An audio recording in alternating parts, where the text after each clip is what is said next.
I don't believe in autonomy. You don't? No. Why is that? Because you want to be autonomous, start your own company. I don't believe in it. I don't think employees want autonomy. I think that is a giant misnomer. Do they want to have some element of autonomy of how they do their jobs? Yes. But I do not think that the vast majority of people are actually happier in a truly autonomous environment.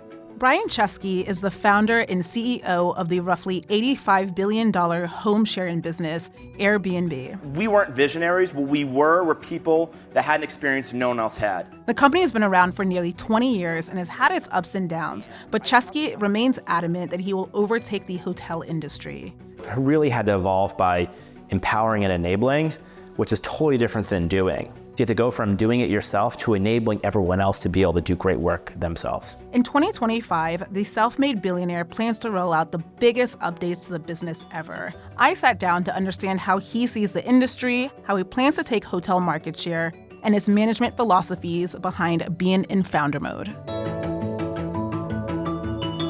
You've been inadvertently linked to this spirited debate over founder mode versus manager mode. Yes. I know you didn't come up with those terms yourself, but I'm curious why or whether you think this so-called founder mode is the best way to run a company, is the best way to be a successful leader. I think it is. I think founder mode, Paul Graham coined the term. Basically, I'll give you a little bit of background. I spoke about my journey being CEO. And when I started Airbnb, I was a founder. I ran it the way a founder would run the company. I was in the details. I knew everything going on. I was the chief product officer of the company. And then I hired a bunch of executives as we grew and went into hypergrowth. And did all these things everyone told you to do, like hire great people, empower them to do their job, give them space. And the results were devastating. It's not that you shouldn't hire great people or empower them, but you have to be in the details. You have to be close with them. You have to, as a CEO, set not only the vision, but the rhythm. I review all the work now before it ships. I am the chief editor of the company. This flies in the face of everything we're taught about modern leadership, except when you go through history, many of the best companies in history, from Steve Jobs to Walt Disney to today with Jensen, Elon, or many others, they're people that are in the details. Now, a lot of people, they hear this say, wait, isn't that like micromanaging? There is a difference. You can be in the details of people without telling them what to do, working through problems with them. And by the way, if your argument is you hire great people and you empower them to do their job, how do you know they're great if they're not in the details? Why are you not in the details but the board is auditing you? If you're not in the details, you have leaders not in the details. So this is not about being a founder. It turns out this is more natural. This is the natural way for founders to run it. But this is not a this versus that. This is not about non-founders. This is about a mentality of belief that great leadership is presence, not absence. And most CEOs of most companies are not present. They're fairly absent.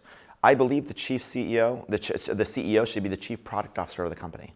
Why? Because the purpose of a company is to make a product.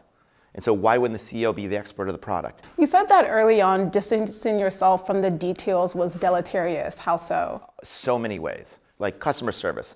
Joe and I have a phone number, gave customers our cell phone. We would answer the calls.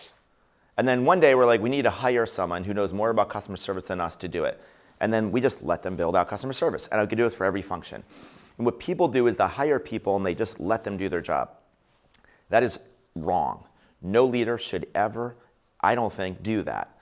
Here's what they should do. This is a bad analogy.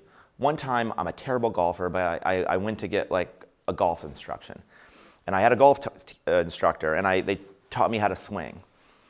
And I have to do repetition after repetition after repetition.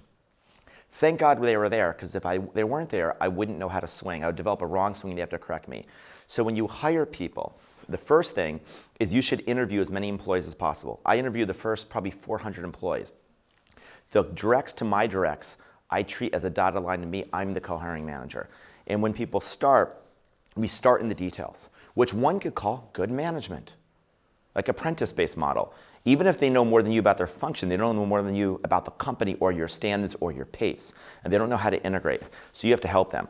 And over time, like the golf instructor, they stop watching your swing, and you let go of the details. Now, if you don't do this, you end up with leaders that won't be successful. They're afraid to come to you. You go into details later and you undermine their confidence. They sometimes hire the wrong team. If you have to replace a leader, you have to replace the team. They don't actually collaborate with other groups. And you end up having 10 different teams or 100 teams going in 100 different directions.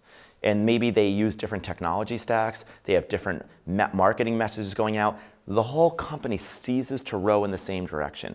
And when this happens, there's bureaucracy, there's politics, there's a sense of a lack of accountability. Then there's complacency, and people feel like they work for a big company, and customers start to realize the product hasn't changed and the brand doesn't stand for anything.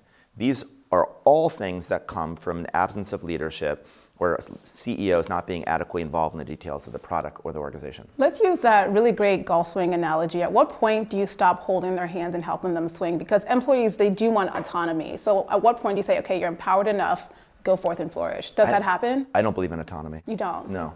Why is that? Because you want to be autonomous, start your own company. I don't believe in it. I don't think employees want autonomy. I think that is a giant misnomer. Do they want to have some element of autonomy of how they do their jobs? Yes. But I do not think that the vast majority of people are actually happier in a truly autonomous environment. Let me tell you why I don't think autonomy is super helpful. There's a scenario where you're totally autonomous. You're allowed to have your own budget, hire your own team, do whatever you want. Except you need legal to sign off on everything. And you need the finance team to sign off on your budget. So you need to actually go through the planning process. You need to integrate with the technology. In other words, this notion of autonomy is such a fallacy in modern corporate America because companies are organizations. Organization quite literally means we organize people to work together to do something, rowing in a boat. Now, what people don't want is a lack of empowerment, and they want to be able to make decisions on their own, but I don't think people, for the most part, want to be disintegrated. They want to be integrated. So I think that's really, really important. But to answer your question, because I think you're getting at, because I challenge the notion that people want autonomy. I think they say they want autonomy. I think their actions don't say the same thing. If you look at retention I find and engagement employees are often highest when they really love the people they're working with and they're collaborating and working well. Now, there are some people like me that probably shouldn't be in an organization. We should start companies. And I also think if you don't want to work in an organization, start a company, we could use more entrepreneurs in the world as well. But yes, you let go over time. So let's say somebody's new, I'll meet with them weekly. At some point, maybe by the 20th week, we don't need to meet every week. Now we can go every other week. But it's only after 3 or 4 in a row where, yeah, this seems like a slightly unnecessary frequency. So that would be the judgment call. And yes, eventually one day you check in less and less frequently. Yeah. When did you flip this switch to founder mode? Because you said the advice early on was to, again, be very hands-off. So what was, I guess, the catalyst to flipping this switch? And what were the immediate impacts? Basically, well, that's pretty recent. So the company was doing quite well, even though you were distanced. Yes. So started the company in 2008. 2009 went on a rocket ship for 10 years. And so the rocket ship took off, and I was acting like a founder. And for the mid-2000s, it was great. By 2014, 15, 2016, 5-6 years in, I started feeling like I didn't know what I was doing. And I think people are kind of born good founders, so to speak. I kind of probably was. No one's born a good CEO. It is such a non-intuitive job. And not only is no one born a good CEO, but many of us CEOs believe that almost all the books and information in business schools written about it are wrong. They're quite literally the opposite advice of what is appropriate. Paul Graham would call it books about manager mode, not founder mode. So, but again, you don't have to be a founder to do it. And so in late 2019, growth was slowing, cost was rising. I remember an employee that was an early employee just said, it's just hard to work here. I work 80 hours a week, but I'm only doing 10 hours of work. And it's like 70 hours of effort to take 10 hours of work. They described it as like working on a treadmill.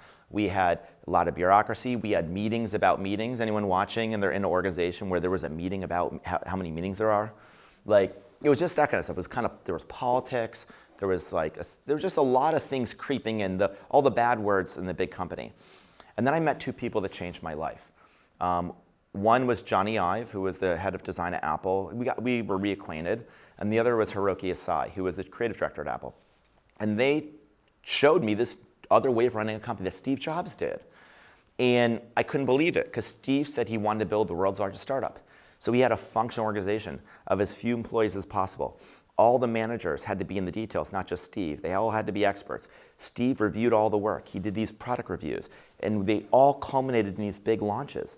And the entire company rode in a single direction. By the way, I asked like Johnny Ive, did you ever feel micromanaged by Steve Jobs? He said, no, I felt the most empowered I've ever felt in my career.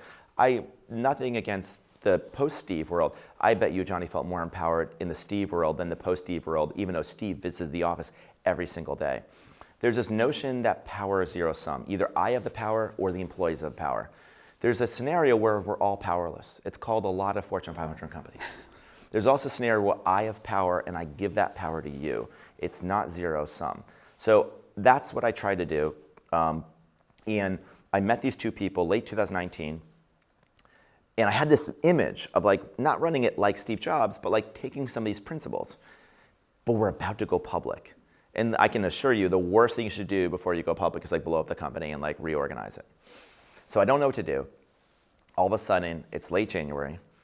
And I'm in a meeting and they're like, our China business has dropped 80% because of this thing called the coronavirus. And I'm like, what is the coronavirus?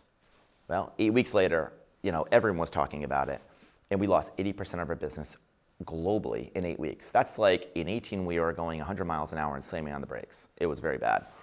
And we went from the hottest IPO probably since Uber to journalists, like respected journalists asking, is this the end of Airbnb?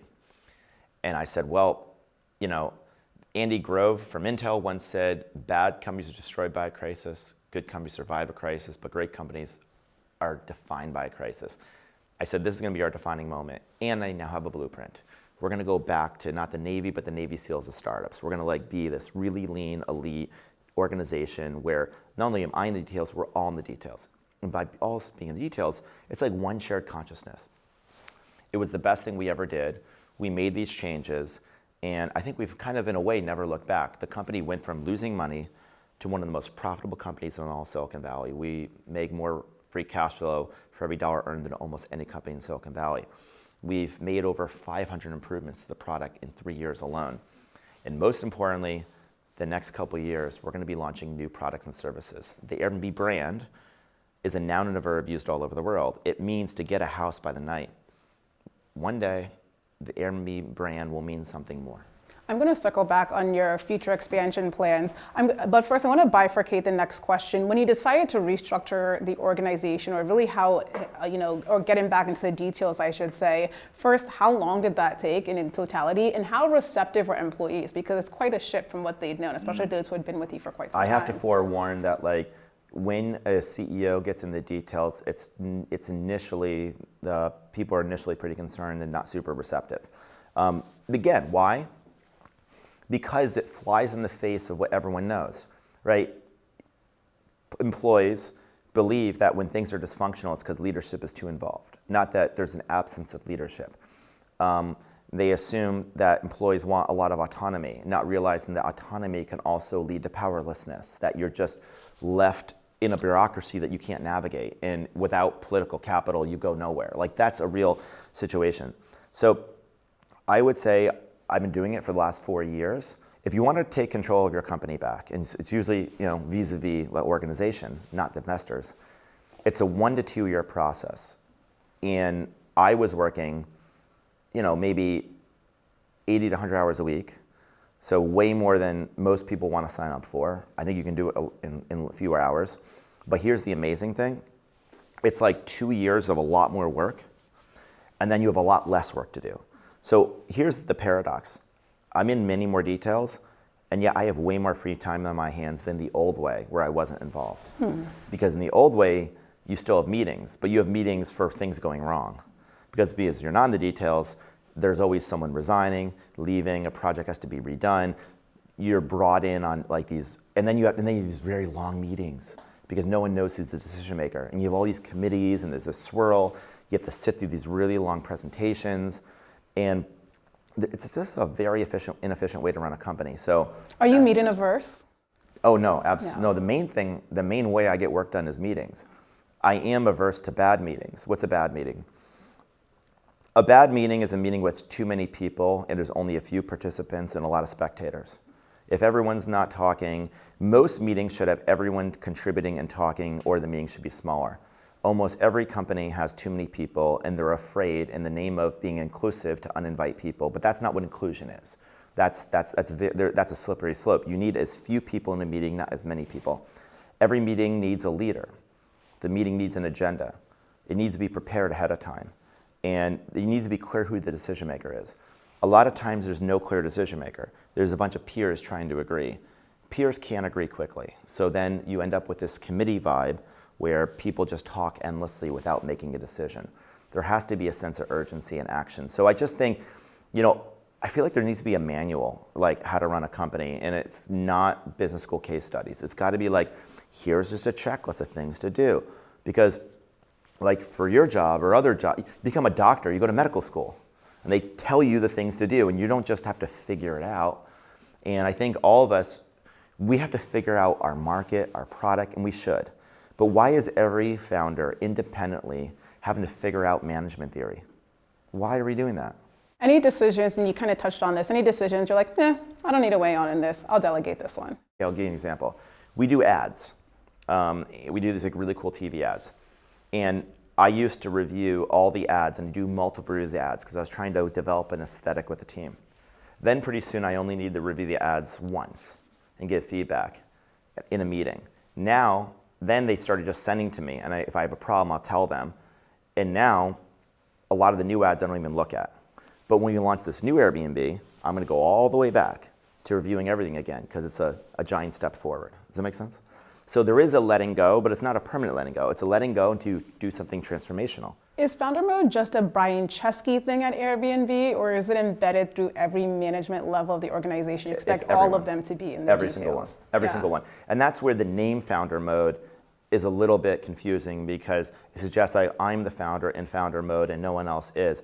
But like the principles of like being in the details, taking ownership, living with the product, everyone can do this. I mean, honestly, not just in business, like government leaders should do this too. And some do, but a lot don't. You've repeatedly said you've tried to emulate how Steve Jobs ran Apple. He had a predilection for hosting about 100 of the most important people at Apple, and those selected were hierarchy agnostic, right? Just overall, 100 top performers or the most important people. Would you ever replicate this at Airbnb? I did, and I do it twice a year. You do. And I don't call it top 100. okay. You know. Why is that? Well, I think top 100 quite literally means these are the most important 100 people in the company. And what I do is I have a thing, I call it the roadmap review. So here's something crazy we do that Steve Jobs didn't do. We don't have an annual plan at Airbnb. We're one of the only companies in S&P 500 that doesn't have an annual plan.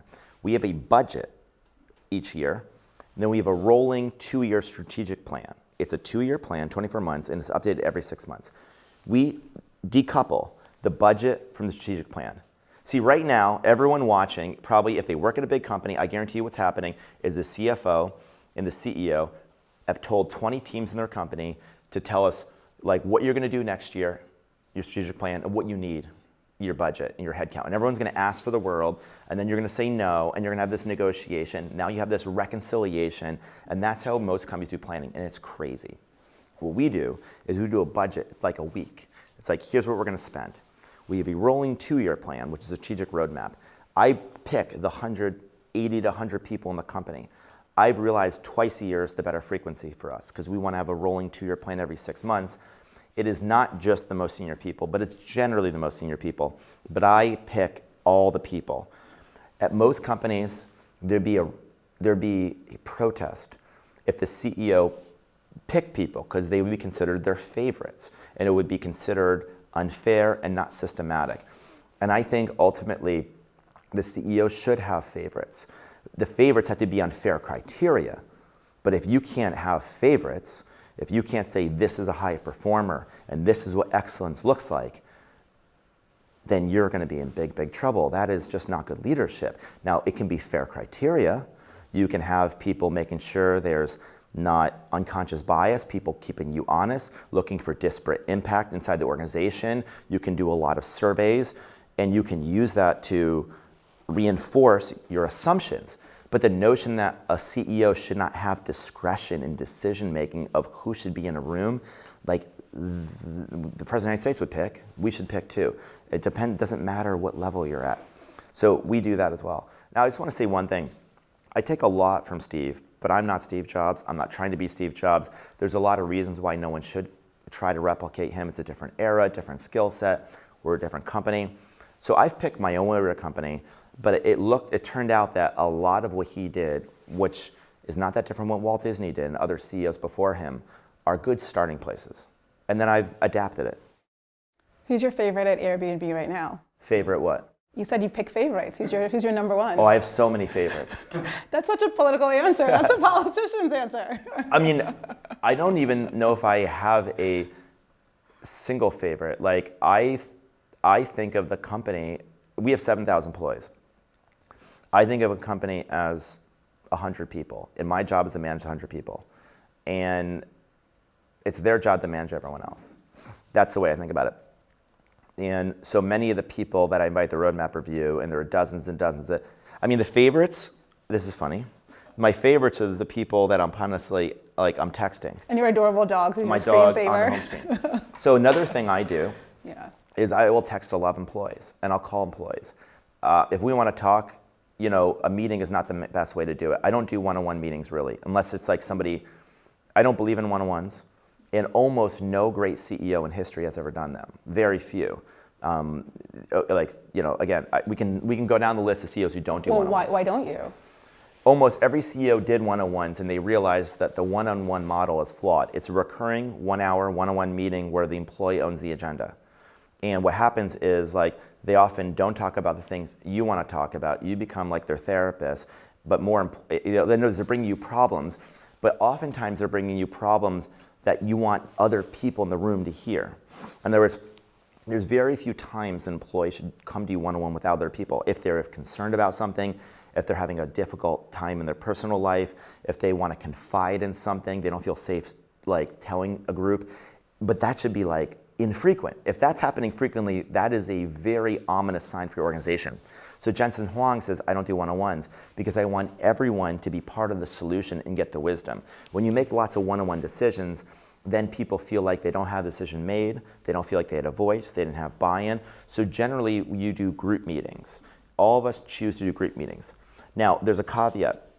I do a lot of one-on-one calls and emails, and I'll call someone and say, hey, what's the status of this? Like, I think blah, blah, blah, blah, blah, blah, blah. But it's not a recurring meeting with them owning the agenda. It's me, when I need something, I'll call somebody. So I do meetings, they're recurring meetings, they're group meetings, everyone hears, there's notes taken. It's like very transparent what the topic was, what the decision made, who was in the room, who had input.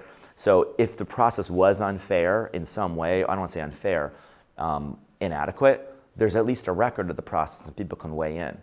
And then there's really private communications, calls and texts that I'll do. And that's just partly relationship building, but that will be like a 6-minute call, not a half hour or 1 hour one-on-one where we sit together. So most CEOs that I know started with recurring one-on-ones. And we've kind of moved away from them because of the perils of them, and these are some of the reasons. What other conventional management wisdom, leadership wisdom have you found to be ill-advised and perhaps even damaging for leaders? Yes. Oh my God. Well, how long do we have? So just so you know, when Paul Graham wrote Founder Mode, he never really said what it was, right? He said, like, he actually even said in the beginning of the essay, like, this isn't meant to describe the entire talk. So I wrote down, and I won't do it now, obviously for obvious reasons of time, but I wrote down, like, what is Founder Mode? And it was, like, so far a list of 116 things. I'll give you, like, just a couple, like, Sure. out of 116. Here's one that I do that almost no one else does, but I think many of the great CEOs have. I have direct reports, right? I'm a CEO, so I have a C-suite, whatever you want to call it, a CTO, a CFO, a chief business officer, a head of policy comms, a chief legal officer. So, sometimes people call them executive vice presidents, SVP, senior vice presidents, they're your senior leadership team. And most people believe it's your job to manage that team, and it's their job to manage their team. All their directs report to me too. So the directs to my directs dual report to me. I am the co-hiring manager of all of them. I have this radical view that, like, I'll exaggerate mildly just to make a point. If my CFO says I found a candidate they want to work for the company and they haven't met me, then I assume they're not good enough. I want you to hire people that don't want to work for you. They only want to work for you and I. In other words, I want you to overhire. People say, I'm so good, I'd only report to CEO, but I'd report to this organization because there's going to be a special relationship with the CEO. So it allows people to overhire a little bit. Also, you don't want your team hiring their team, not feeling like your team, because ultimately they're your people. Because when your whatever retires, the people under them have an expectation that they might be promoted into the job. But if you didn't hire them, you weren't part of the process, then that's a big problem. You might not promote them and you might layer them and then they'll leave the company. So I skip level a lot. A lot of companies, it's considered taboo to skip level. You're not trusting me. Why are you going direct to the people? I think it's critical for CEOs to skip level. I think a CEO should have at least 30 to 50 people they're talking to very regularly below the executive team. It could be texts, it could be calls, it could be bumping in on the hallways, but you need to be in the details of the company, and you got to treat the directs to your directs as your directs. I think that's very critical. So, and again, I totally get if people disagree with this. Most people probably do. That's why they don't do it this way. But I do think at least it's a good conversation to challenge all these conventions and say maybe there's just another way of doing it. Let's at least give it a try. And from a productivity standpoint, you found it to be beneficial. Okay, so paradoxical. Yeah. Everyone said this is going to be a bottleneck. You're reviewing everything, you're going to slow down development. It's massively sped up. Decisions don't swirl. At large companies, people wait for months and months and months for a decision to get made. Here, it just happens every week. Yeah. Sometimes every day, sometimes every hour. So decision making has sped up. The other thing people said is the really good people don't want to work like this. They want autonomy. It turns out, this is a subjective assessment, but engagement's up, employee turnover is down, and the best people are more retained than they used to be. The third thing, people said the best people aren't going to want to work in this environment. It sounds like your job are too narrow. And yet, we've been hiring even more senior people in this type of organization. Because when they hear it, it really resonates with them. They're like, wow, I feel like I don't have to spend most of my time being like a bureaucrat. I can actually do great work all day, every day. And even though my role sounds narrow, it's a very strategic role. And I actually can weigh on everything in the company because we're so collaborative. So a lot of it's like paradoxical in a sense. It's like counterintuitive. And maybe that's the biggest lesson of all. That great CEOs and leaders aren't born, and a lot of leadership is counterintuitive. Talk to me about your next phase of growth, starting with your newly minted co-host network. Yeah. So Airbnb is a great way to make money by essentially putting your home on Airbnb. And you can make tens of thousands of dollars a year with an asset that you're already paying for. And so we were reaching out to prospective hosts asking, hey, if you can make all this money, why aren't you hosting? And a lot of people described they were interested in hosting, but they had a perception it was too much work. People say, I don't have the time.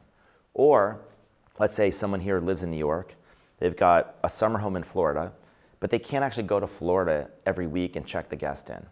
And so we thought, what if we built a marketplace, a network, where we match people with homes that don't have time with hosts that have time, but they don't have homes or they have room to operate more homes. And that is exactly what we did.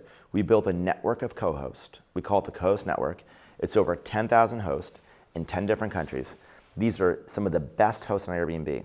73% are super hosts. The average rating they manage for properties is, I think, 4.86. And that's compared to a third-party property manager listed on Airbnb, which is a 4.62. So if anyone's watching and they're like, hey, I would love to make like $20,000 a year on my house by renting a month or two a year, then all you have to do is go on Airbnb. You'll see a list of co-hosts in your area. We'll match you the very best one for you. You can message with them. They take a cut of your earnings. You negotiate that with them. They can do any or all of the hosting for you. They can help you set up your listing, take photographs, manage your bookings with guests. They can check guests in. They can make sure the entire place is equipped. They can give them recommendations. They can clean the place.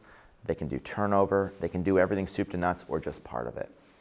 We think there are millions of people that would love to put their home on Airbnb if they could trust the person managing their property. And now at the Coast Network, we think they can. Yeah. How many more properties do you think would be listed, let's say, in a year's time, in 2 years' time? What's the expectation or the prediction there? We generally don't put out targets because and it's a little bit hard to predict. But I do think that the Coast Network will, eventually one day, like more than 2 years from now, unlock millions of homes. Yeah, millions of incremental homes. I wouldn't want to put a specific timeline on it. It's just too unpredictable, but millions of new homes. Part of this co-host network presumably is also just to augment the guest experience. Could AI do any of that, creating a chatbot that answers all the questions and does all the things that a property manager would do? Yes. Well, okay, let me preface. Sure. The AI could do some of hosting. Okay. I don't think most people want a robot checking them in. Quite literally, I don't know if they want that humanoid. See, I would. I could avoid all human interaction. So if that's the vacation you want, then that would be available. Sure. Most people want would you want to go to a restaurant with only robots serving you? I would. Okay. I think you're a niche. You're a huge niche. I think you're a huge niche. Yeah. I think most people don't want that. I think most people still want human contact. We're living in one of the loneliest times in human history. We used to live in a world where you would see people face to face. You would have real connection with one another. And now we're living in a world where more and more people are being placed by machines. And there are times where that's wonderful and that's nice. But if you remove, human interaction is inefficient. It's our temptation to automate which is inefficient. And one day you could never leave your house and never meet another person and be kept alive. And I'm not think, that is a step forward for humanity. I still think people want human connection, and especially when they're traveling. But we do have keyless entry. We do have things like more and more of our customer services being automated. We do have AI suggested kind of replies and messaging that can help hosts write messages. But we do think people still want a sense of a handcrafted experience. You might want to go to a restaurant with a robot. I guarantee you that won't be the most popular restaurant in the city, and that most of those Michelin restaurants or the cool restaurants people go to, if they started automating those with robots, I think they're going to probably not be in business much longer. Yeah, fair enough. You said or hinted at the fact that Airbnb is looking to pivot away from its core product of short-term rentals and expand far beyond that. Far beyond. What does that look like in practice? I mean, yeah, this is a great topic. So the Airbnb brand basically is a noun and a verb. I'm going to get Airbnb. I'm going to Airbnb my place. And it means to get a house for a few nights or a week. So what if the Airbnb brand meant so much more? And I think there's a lot of types of experiences and services that we could launch. It's hard to give examples because now I'm giving away the product. That's okay. Give us the scoop. Come, have me back. Next May, here's what I'll tell you. Next May, we're going to be unveiling an entirely new Airbnb. It's by far the biggest moment in the company's history since its founding. And you're going to see Airbnb take the model for short-term rentals or homes, for short-term stays, and we're going to bring it to all these new areas. And hopefully you can come to the talk. Yeah. Well, as I'm sure you saw, Uber is looking to buy Expedia, become this super app. Is that what you're hoping for Airbnb to be, a super app in the travel space, or? Yeah, I think that the word super app is certainly thrown around a lot. Sure, it's a bit nebulous. It's unclear if there are any super apps in the United States. A lot of people describe WeChat as a super app. I think that the new Airbnb launching in May will feel like much more than just an app. Will it be a super app? I don't know, but it will be an app where you can get a lot more. It will be a one-stop shop.